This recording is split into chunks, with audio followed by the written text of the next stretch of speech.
That went better than I thought. I was expecting worse, but you guys picked up on that real quick.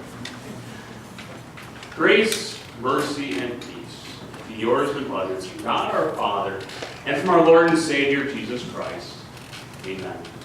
So today we're going to talk about unity and how important it is for us to be unified, to live in unity and peace. I couldn't pass up singing that song with you because it fit the theme so well. So every generation in our country, going back to the 1900s, is unique. There are traits that are specific and in general what that generation thinks. And so I'd like to go through some of those generations with you this morning.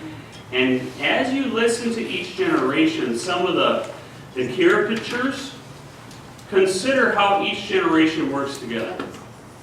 Well, or maybe not well. So, 1901 to 1926, we're going way back. The GI generation are considered save the world, built a nation. They're assertive and energetic doers, community-minded, lived through the Great Depression and Great War. 1927 to 1945 are considered the mature silence, television and rock and roll era, the Korean and Vietnam War generation, labeled as disciplined, self-sacrificing, and cautious. Think about that generation as the previous generation. 1946, 1964, baby boomers, save the world revolutionaries of the 60s and 70s. Sadly, the first divorce generation, where divorce became more acceptable. Optimistic, driven, and team-oriented. Innovation when it comes to technology. 1965 to 1980, Generation X. What is that? Represent. Yeah. Latchkey kids. Because often went home from school with the key around their necks in an empty house. Don't feel like a generation, but they are. I'll be honest with you, I think I fit in that category. Sometimes I don't feel like a generation. They're cautious, skeptical, unimpressed with authority, and self-reliance. How's that going to match the previous generations? 1981 to 2000, Generation Y, millennial. Falling crime rates, falling teen pregnancy rates, but feel they could be shot at school. Their safety is not as well as it could be. They learn the world is not a safe place. They schedule everything, feel an enormous academic pressure, prefer to work in teams, envision the world as 24/7 place. They want fast and immediate processing. They want immediate results right now. They prefer a relaxed work environment. Look at Google. Apple, right? A lot of hand-holding and accolades. That's what they need. That's what they want. As you heard that list, you realize that every generation is a little different. How they feel about the world they live in, and how they want to impact that world. And unity can be a challenge, especially when every generation doesn't understand the next generation. Is that true, parents, grandparents? I just don't understand where you're coming from. It doesn't make sense to me. Why are you doing that? Even among God's chosen people, who are taught in Holy Scripture to live in unity, have a hard time working together with other generations of differing views. In this church, we have different generations. We have different genders, different opinions, different ages. And yet we all come together for one common goal. And that is to share the truth that Christ was crucified for you and for me. And our Lord Jesus Christ wants His children to be united. We can hear that in His prayer. He wanted God the Father to unite us together with one common goal. To be unified in the faith.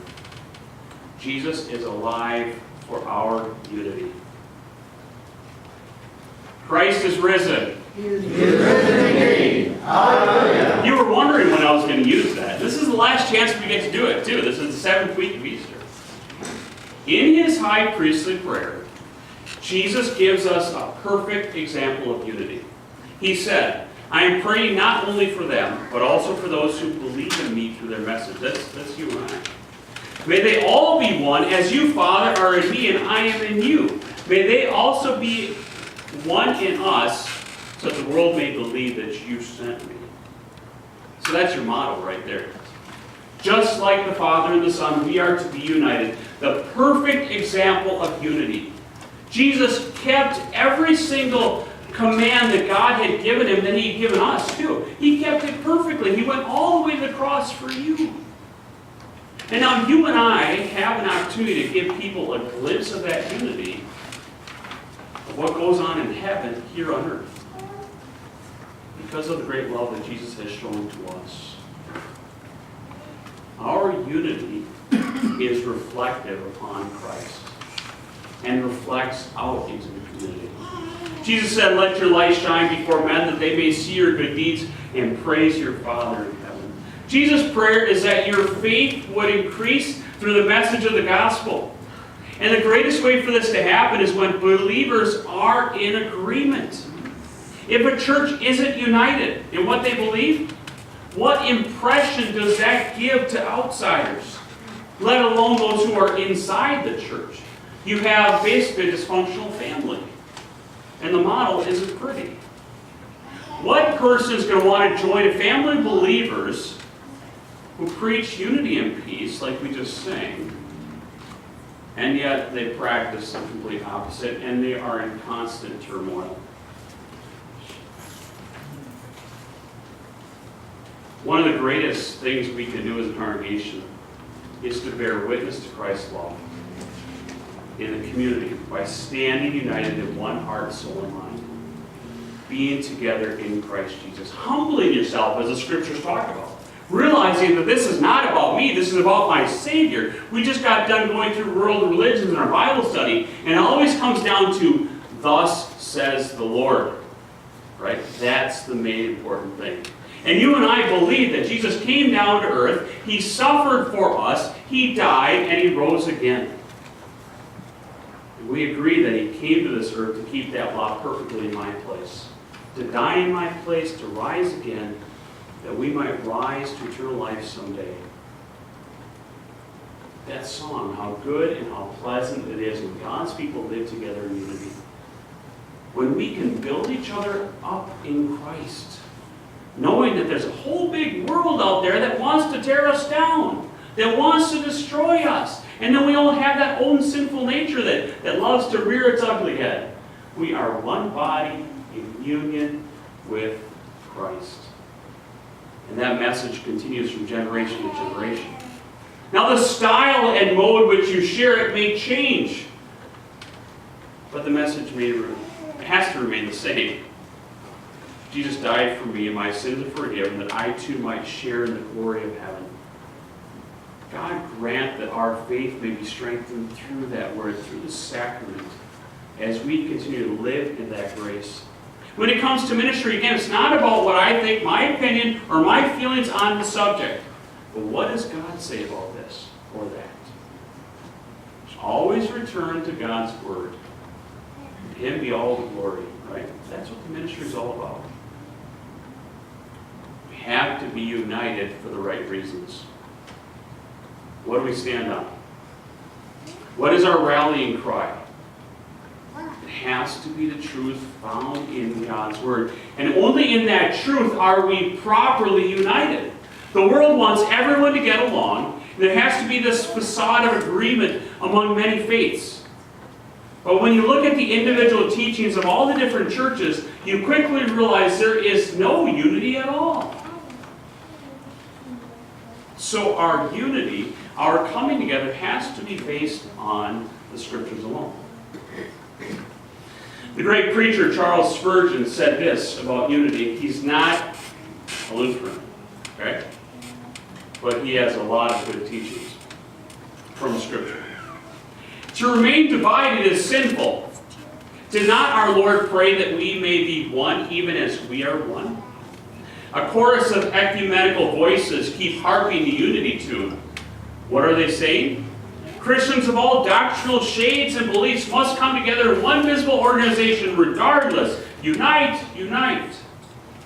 Such teaching is false, reckless, and dangerous. Truth alone must determine our alignments. Truth comes before unity. Unity without truth is hazardous. Our Lord's Prayer in John 17 must be read in its full context. In verse 17 it said, Jesus said, "Sanctify them by the truth, your word is truth." Only those sanctified, those made holy for the word, can be one in Christ. To teach otherwise is to betray the gospel. Do you know when that quote was said? In the 1800s. This ecumenical movement, this idea of unity amongst all the Christian churches, has been around for centuries, thousands of years. Again, the Word of God alone is what unites us. Why do we have division? Because there's Satan, because there's a sinful nature. There's the world influencing the church. And division is not always a bad thing, especially when you're trying to come to the truth and come in agreement on that truth. We must unite for the right reasons. And the truth is found in God's Word alone, and that's what truly unites us. Jesus said, "I have given them the glory you gave me, so that they may be one as we are one. Father, I want those you have given me to be with me where I am, so that they may see my glory, the glory you gave me, because you loved me before the world's foundation." Through faith in Jesus, we've been given that glory. As we look forward to seeing Him in heaven on the last day, and when He calls us home, we get to see Jesus truthfully, and that's through faith. And the truth came well before the foundation of the world. You see, Jesus and the Father have been united for all eternity. And that's the kind of unity that we desperately desire. To be united in one heart, one soul, one mind, just as God the Father and Jesus. It only takes a second of watching the news, scrolling on your phone, to see how divided people are in this country. So many different issues. Right now, the division is on the sanctity of human life. How important it is for us to protect those who are the most vulnerable and innocent. You see the divisions on social network sites like Facebook, Instagram, and Twitter. How many wars have been won on Facebook? Yeah, you're right, 0. Everyone has an opinion. Everyone is right. Nobody seems to agree. The world is divided. Homes are divided. And society as a whole is often divided. This is what Jesus said about division. A house is divided against itself, that house will not be able to stand. Why is it so important that we stay united? Because it all comes back to the message of God. The message of the empty tomb. How are we going to portray that to our people and to the world? Our prayer should be that as the Saviors, that we stand united in that resurrection of our Savior, Jesus Christ. The good news of Jesus' forgiveness is what keeps us together.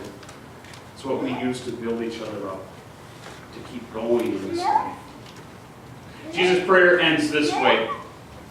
Righteous Father, the world did not know you, but I know you. These men know that you sent me. I made your name known to them and will continue to make it known, so that the love you have for me may be in them, and I may be in them. Jesus came to show God's love to us.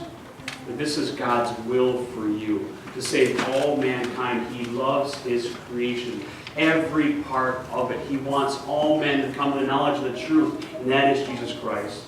Holy Spirit, through the Word of God, confirms that love in you. Jesus' prayer is that our love would remain just as steadfast and strong today as it is tomorrow until we reach glory. The love you show others is based on that love of God shown to you. Our prayer is that as a church body and as believers, we stay united in that faith. so that we show others the benefits and the blessing of the resurrection. You know, there's 7 Sundays of Easter. And next Sunday we're celebrating Pentecost. I misspoke last week. That's not today. That's next week. The sending of the Holy Spirit reinforces that resurrection to you and to me, to give us so many wonderful blessings. And we've talked about that these past 7 weeks. The resurrection is for me. First, we talked about for my forgiveness. On that cross, Jesus died. When he said, "It is finished," your sins are forgiven, forgotten for good. And now, because of the resurrection, we know that gift is ours for my comfort. The world can't give you the same kind of peace that Jesus can give. When you're standing at the graveside of your loved one who was just recently passed. Comfort is found in the gospel of our Savior Jesus Christ. And his resurrection gives me that comfort. That even though my loved one who believed in Jesus has died, he or she is alive, and I get to see them again. Resurrection is for my security. Well, that's something we definitely need in this world, don't we? When crime rates go up and we see all these terrible things happening around us. We see the reports of Evangelical and 2 deaths this year by murder or homicide of some sort. Rape is going up. All these different things. We can just shudder and think, oh my goodness, the world's coming to an end, which it is. But I can be secure knowing that my Savior rose for me. And then again, heaven is my home. And all that stuff, well, I can just block it out. It doesn't matter. It's out there. What's in here is security. I don't have to be afraid. My devotion. Christ was devoted for you. He came to this earth for you. He lived in your place. And he rose again. That was his devotion. And he ascended to the throne to rule over all creation. And because of that devotion, that empowers my devotion now to him. To live my life every day in that grace. Not to take it for granted. Not to become complacent. But to live each and every day in Christ Jesus. Finally, for my peace. Talked about that last week. All those things gives me peace in this world. When everything is chaotic around me, I can hear the scriptures tell me, be still and know that I am God. I will be exalted among the earth. No matter what's happening, God is still there, steady and true. Jesus is the same yesterday, today, and forever. And finally, the last gift that we have is that unity. May God give us all these wonderful gifts to the resurrection, and may we be filled up to the brim and overflowing with his grace, knowing that we are unified for that one common goal, that is to share Christ with our people and with the world. As a family of believers, we come together to worship him. Amen. Please stand. May that wonderful peace of God which goes beyond human understanding, so guard and keep your minds through faith in Christ Jesus. Amen. And now we confess